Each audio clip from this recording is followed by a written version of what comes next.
Kabita smile please লিখেছেন তারাপদ রায়। Smile please, আপনারা প্রত্যেকেই একটু হাসুন, দয়া করে তাড়াতাড়ি। তা না হলে রোদ পড়ে গেলে আপনারা যেরকম চাইছেন তেমন হবে না, তেমন উঠবে না ছবি।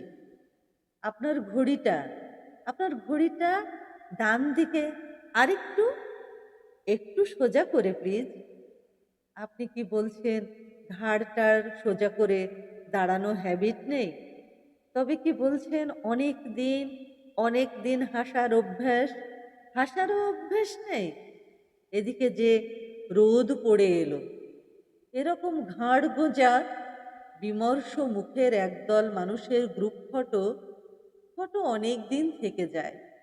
ব্রোমাইড জ্বলে যেতে প্রায় ২০-২৫ বছর।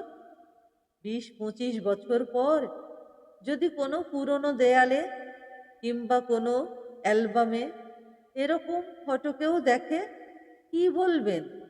বলবেন ক্যামেরাম্যানের ত্রুটি ছিল, ঘাড় ঠিকই সোজা ছিল, সব শালা ক্যামেরাম্যানের সেই এক বোকার শাটারে এই রকম ঘটেছে।